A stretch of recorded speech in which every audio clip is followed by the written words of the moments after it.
عجب یعنی خود پسندی اور اس کا علاج۔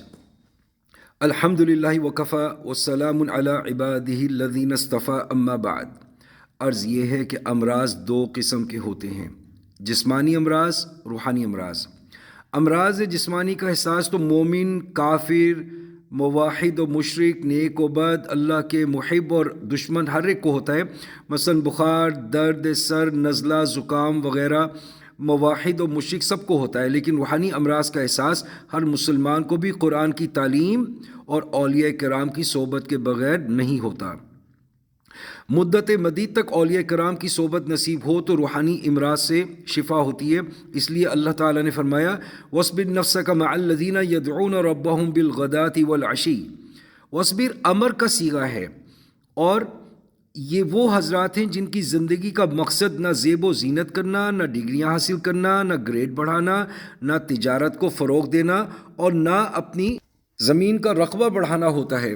وہ صرف یاد الہی اور خلق خدا کی اصلاح میں صبح شام مصروف رہتے ہیں۔ یہ ان کی زندگی کا نصب العین ہوتا ہے۔ جو شخص صبح و شام یاد الہی کرے وہ باقی اوقات میں بھی اس سے غافل نہیں رہے گا۔ اگر گنا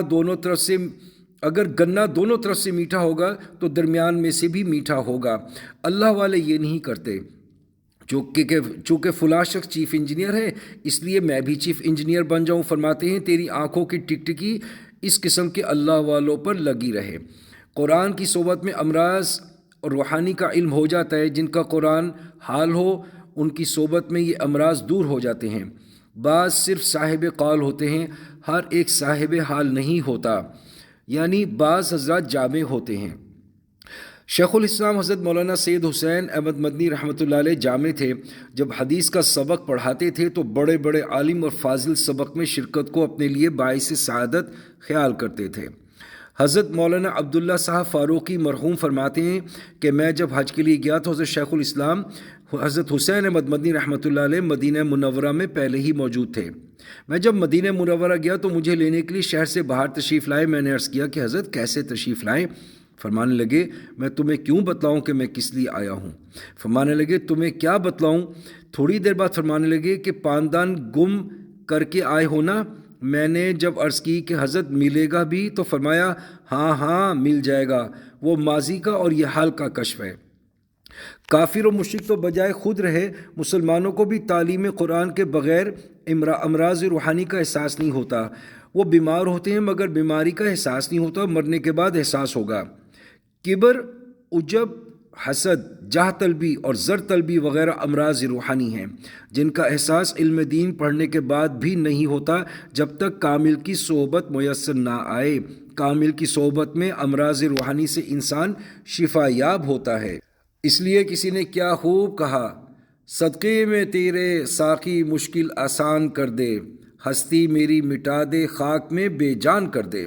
آج میں عجب کے متعلق کچھ عرض کرنا چاہتا ہوں۔ عجب کو فارسی میں خود پسندی کہتے ہیں۔ اس کے معنی یہ ہیں کہ ہر کام کو اپنی محنت کا نتیجہ سمجھا جائے، اللہ کے فضل کا نتیجہ نہ سمجھے۔ مثال کے طور پر عرض کرتا ہوں، اگر کسی شخص کے بیٹے پر قتل کا مقدمہ بن جائے اور وہ اللہ تعالیٰ کے فضل سے بری ہو جائے تو اس کے بے دین لواحقین اسے یہ نہیں کہتے کہ مقدمہ تو بڑا سخت تھا مگر اللہ کے فضل سے لڑکا بری ہو گیا، بلکہ وہ یہ کہتے ہیں کہ مقابلہ تو بڑا سخت تھا، مقدمہ بھی بہت سخت تھا مگر ہم نے روپیہ پیسہ پانی کی طرح بہا دیا۔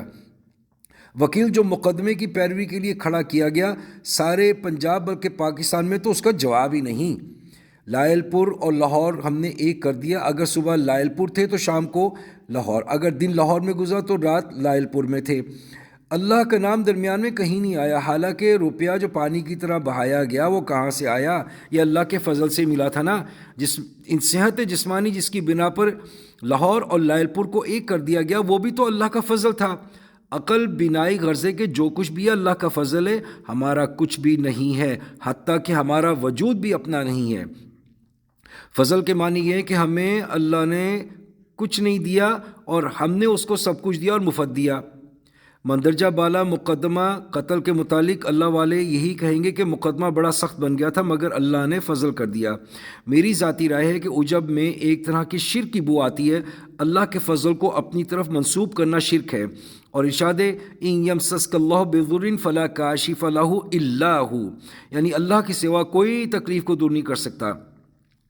آئندہ کے لیے احباب سے عرض کرتا ہوں کہ عجب سے حد الوسع بچنے کی کوشش کریں۔ اللہ تعالیٰ مجھے اور آپ کو عجب سے بچائے۔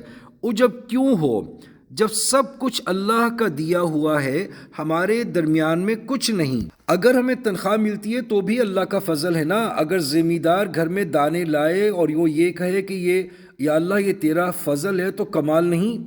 عجب عمل کو کھا جاتا ہے۔ اس قسم کے لوگوں کے متعلق اللہ نے ارشاد فرمایا قل هل ننبئكم بالاخسرين اعمالا الذين ضل سعيهم في الحياة الدنيا وهم يحسبون انهم يحسنون صنعا۔